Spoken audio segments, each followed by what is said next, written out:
Ya, Assalamualaikum warahmatullahi wabarakatuh. Perkenalkan, nama saya Raka Diana Aditya Asbat dari Informatika A2 semester 4. Di sini saya akan menjelaskan tentang strategi pengujian perangkat lunak.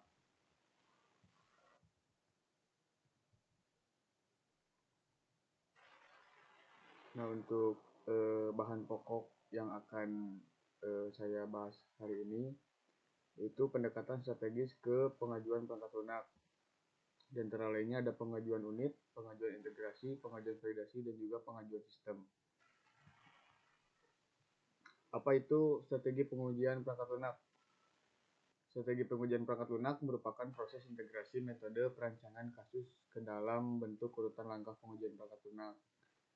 Perangkat lunak sendiri dapat diuji dengan dua cara, yaitu black box testing dan white box testing.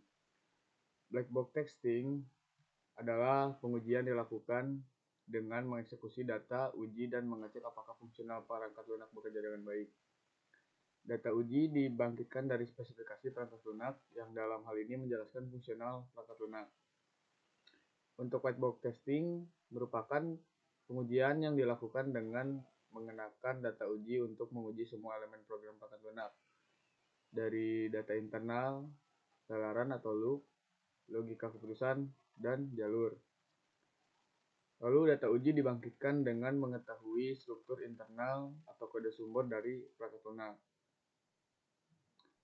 Nah, strategi pengujian perangkat lunak dapat dipandang sebagai urutan langkah seperti pada pengembangan perangkat lunak. Strategi pengujian perangkat lunak secara berurutan dan adalah pengujian unit atau unit testing, integration testing, dan system testing. Nah, untuk pengujian unit adalah pengujian yang difokuskan pada unit terkecil dari program, yaitu modul. Pengujian ini didasarkan pada informasi dari deskripsi perancangan detail perangkat lunak. Pada umumnya, pengujian ini dilakukan secara white box dan source-based testing dengan melakukan pengecekan jalur khusus pada struktur kendali modul untuk meyakinkan kelengkapan, cangkupan, dan deteksi maksimum kesalahan. Nah, hal-hal yang diuji pada pengujian unit ini adalah interface atau antarmuka, struktur data lokal, kondisi batas, jalur independen, dan jalur penanganan kesalahan. Untuk pengujian interface itu pengujian yang memastikan bahwa informasi yang berasal dari modul dan keluar dari modul yang diuji mengalir dengan benar. Pengujian interface adalah pengujian untuk mencari kesalahan pada penggunaan parameter pada modul yang baik maupun jumlah ataupun dari tipe datanya, urutan parameternya, dan juga berubah global yang digunakan lintas modul.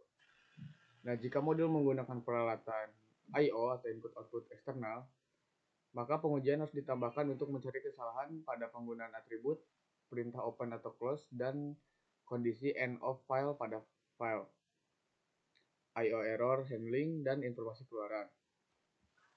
Nah, untuk struktur data lokal, pengujian struktur data lokal itu memastikan bahwa data yang tersimpan selama eksekusi modul terjaga integritasnya. Pengujian ini dilakukan untuk mencari kesalahan pada penggunaan tipe data, inisialisasi atau nilai default, nama variabel, underflow, overflow, dan addressing exception. Nah, untuk kondisi batas,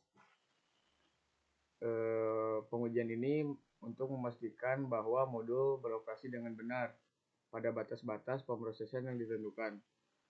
Pengujian kondisi batas ini untuk mencari kesalahan pada penggunaan struktur data, pada batas-batas deklarasi, penggunaan perintah pengulangan pada data pengulangannya, dan penggunaan nilai maksimum dan minimum yang dibolehkan. Nah, untuk jalur independen atau jalur-jalur bebas, pengujian jalur independen ini tujuannya untuk memastikan bahwa semua kemungkinan jalur kendali yang mungkin telah dieksekusi paling tidak paling tidak 1 kali. Pengujian jalur independen ini untuk mencari kesalahan pada perhitungan, perbandingan, dan alur kendali. Lalu pada jalur penanganan kesalahan. Pengujian jalur penanganan kesalahan ini memastikan kondisi salah dapat diantisipasi dan ditangani dengan bersih tanpa adanya pemberhentian. Pengujian ini dilakukan untuk mencari kesalahan pada respon kesalahan, pemberitahuan kesalahan, penanganan kesalahan, kondisi kesalahan yang menyebabkan intervensi sistem sebelum penanganan kesalahan dilakukan, dan respon kesalahan yang tidak memberikan informasi cukup untuk mencari sumber kesalahan.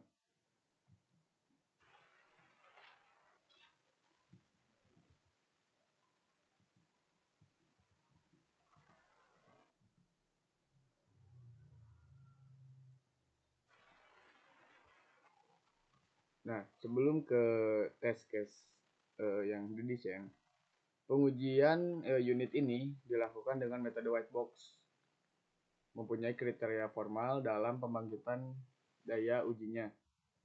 Pengujian ini juga telah mempunyai banyak dukungan tool untuk pembangkitan data uji secara otomatis.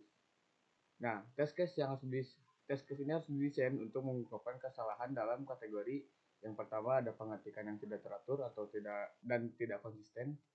Yang kedua, inisialisasi yang salah atau nilai-nilai default. Yang ketiga, nama variabel yang tidak benar.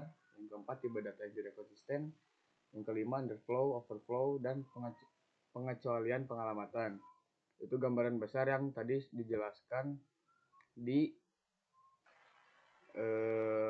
hal-hal yang diuji pada gambar seperti ini, yang berupa interface, struktur data lokal, kondisi batas, jalur independen, dan jalur penanganan kesalahan. Untuk gambaran besarnya seperti ini. Jadi saya sudah dijelaskan secara detail satu persatu. Nah, yang selanjutnya itu pengujian integrasi. Pengujian yang difokuskan pada gabungan unit-unit atau modul-modul yang membentuk kesatuan fungsional. Pengujian ini didasarkan pada informasi dari deskripsi perancangan awal perangkat lunak. Pengujian ini dilakukan untuk menemukan kesalahan antarmuka antar modul, kesalahan interface-nya setiap modulnya. Pengujian ini umumnya dilakukan oleh pengembang sendiri atau dilakukan antar pengembang. Pada umumnya pengujian ini dilakukan secara white box dan black box. Nah, pada pengujian integrasi dikenal istilah integrasi non-incremental dan juga integrasi incremental. Integrasi non-incremental adalah proses integrasi yang menggunakan cara penggabungan langsung modul-modul yang terlibat. Program kemudian diuji secara keseluruhan. Hal ini bisa menyebabkan terjadinya kesalahan yang kompleks karena perkembangan program yang besar. Sedangkan integrasi incremental adalah integrasi yang dilakukan secara bertahap. Pengujian juga dilakukan per segmen sehingga kesalahan dapat dengan mudah diisolasi dan diperbaiki. Nah, pengujian incremental menguji perangkat lunak per bagian dalam modul dilakukan dengan menguji integrasi setiap modulnya. Selanjutnya seluruh package diuji. Nah, untuk pengujian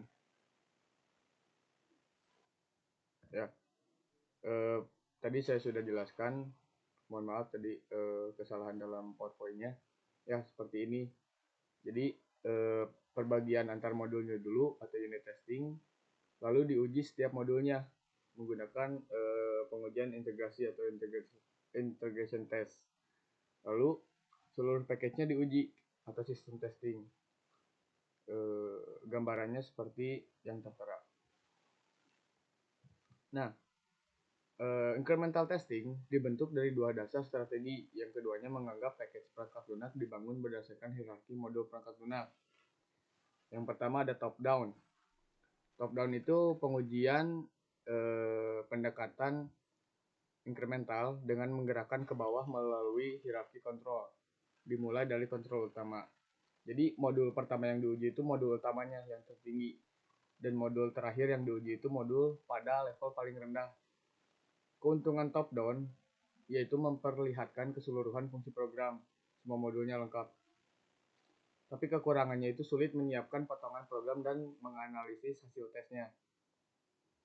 Sedangkan bottom up, pengujian ini kebalikan dari top down, yang mana memulai konstruksi dan pengujian dengan modul atomik atau modul pada tingkat paling rendah pada struktur program.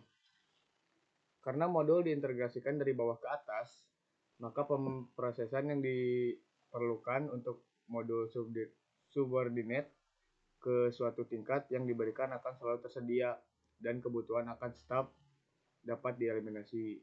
Keuntungan dari bottom up itu relatif mendorong performance-nya.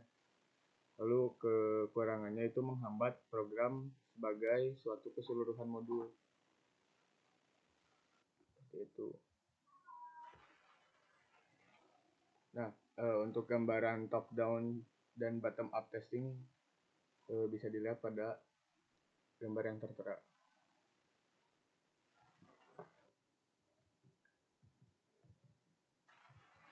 Nah, untuk architecture validation, top-down integration testing lebih baik digunakan dalam menemukan error dalam sistem arsitektur.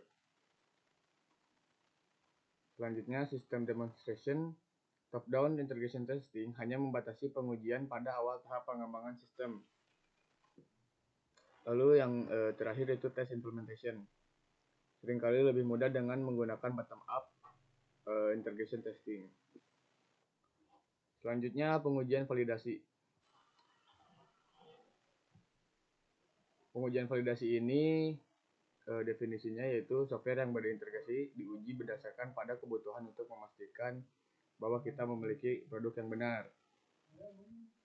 Validation testing dilakukan setelah perangkat lunak selesai dirangkai sebagai satu kesatuan yang menyeluruh dan kesalahan interfacing telah ditemukan dan dikoreksi. Validasi berhasil jika segala fungsi pada perangkat lunak sesuai dengan kebutuhan klien. Validation testing diperoleh melalui serangkaian pengujian black box testing yang memperlihatkan kesesuaian kebutuhan perangkat lunak. Semua skenario uji dirancang untuk memastikan semua persyaratan fungsional telah terpenuhi, semua persyaratan kinerja telah tercapai, semua dokumentasi tim sudah benar, dan persyaratan lainnya seperti kompatibilitas, maintenance, dan kemampuan pulih dari kesalahan telah dipenuhi. Nah, untuk pengujian validasi, fokusnya itu untuk menguncover atau menemukan error pada input atau sistem, informasi fungsi sistem dan data, user interface sistem dengan bagian eksternal, dan juga perilaku dan performance sistem. Nah, yang terakhir itu pengujian sistem. Pengujian sistem adalah pengujian yang dilakukan pada sistem komputer atau computer-based system secara keseluruhan. Pengujian ini umumnya dilakukan oleh pengembang bersamaan dengan pengembang yang lain, karena pengujian yang dilakukan berhubungan dengan elemen lain perangkat lunak. Jadi pengujian ini dilakukan untuk mengantisipasi masalah-masalah antarmuka dan perancangan jalur penanganan kesalahan antar sistem pada perangkat lunak. Pengujian sistem ini dilakukan dengan mensimulasikan data salah atau data yang berpotensi salah pada antarmuka perangkat lunak. Pengujian sistem ini terdiri dari beberapa proses pengujian yang berbeda karakteristiknya. Pengujian ini mempunyai tujuan utama untuk melakukan validasi sistem secara keseluruhan dan melihat apakah proses integrasi dan kinerjanya masing-masing elemen sesuai dengan yang dibutuhkan. Nah, pengujian ini juga berfokus pada validasi apakah perangkat lunak sudah sesuai dengan harapan pemakai. Pengujian ini dilakukan secara black box dan specification based testing. Urutan pengujian ini dituangkan dalam perencanaan pengujian atau test plan, yaitu dengan mendefinisikan prosedur pengujian yang kemudian dilanjutkan dengan menentukan data uji. Nah, pengujian sistem ini dirancang untuk meyakini bahwa semua kebutuhan fungsional perangkat lunak sudah terpenuhi. Kinerja perangkat lunak telah sesuai dengan kebutuhan. Dokumentasinya sudah benar. kebutuhan lainnya terpenuhi seperti kebutuhan transportability, compatibility, error recovery, dan juga maintainability. Nah, pengujian sistem untuk perangkat lunak yang dibuat secara khusus atau customized disebut dengan acceptance test yang dilakukan oleh pemakai dengan melakukan validasi dari spesifikasi kebutuhan. Pengujian ini biasanya dilakukan oleh pemakai secara informal ataupun secara sistematis selama periode waktu tertentu agar dapat ditemukan kesalahan kumulatif pada suatu periode waktu. Sedangkan untuk perangkat lunak pengujiannya, untuk produk perangkat lunak pengujiannya disebut dengan alpha testing dan beta testing. Pengujian ini dilakukan oleh end user, pemakai akhir. Alpha testing adalah pengujian yang dilakukan oleh pemakai pada lingkungan pengembang. Dalam hal ini, lingkungan yang terkendali. Beta testing adalah pengujian yang dilakukan oleh pemakai pada lingkungan pemakai sendiri, di mana lingkungan perangkat lunak tidak lagi dapat dikendalikan oleh pengembang. Nah, selain hal-hal yang tadi saya sudah sebutkan, ada pengujian sistem yang meliputi pengujian recovery atau recovery testing. Jadi pengujian recovery ini memaksa perangkat lunak untuk gagal dalam berbagai cara dan mengecek apakah proses recovery-nya dapat dilakukan dengan baik. Yang kedua ada pengujian keamanan, security testing. Pengujian ini merupakan pengujian sistem proteksi yang diaplikasikan pada perangkat lunak. Nanti perangkat lunak dipenetrasi oleh suatu rangkaian proses yang ilegal. Yang ketiga, stress testing. Pengujian ini memaksa perangkat lunak untuk bekerja abnormal baik dalam kuantitas, frekuensi, dan volume datanya. Lalu yang terakhir ada pengujian kinerja atau performance testing. Pengujian ini dilakukan untuk mengecek kinerja perangkat lunak pada waktu runtime. Nah, pengujian seharusnya dilakukan pada setiap proses pengujian. Pengujian ini dilakukan dengan mengukur parameter-parameter sistem seperti utilisasi sumber daya perangkat lunak, waktu respon, dan juga lain-lain. Pengujian sistem adalah pengujian berdasar spesifikasi kebutuhan perangkat lunak.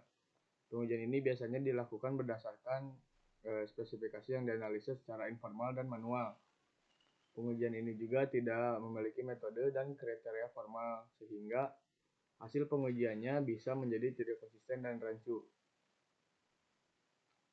Lalu untuk pengujian sistem ini, dukungan alat bantunya jarang ditemukan.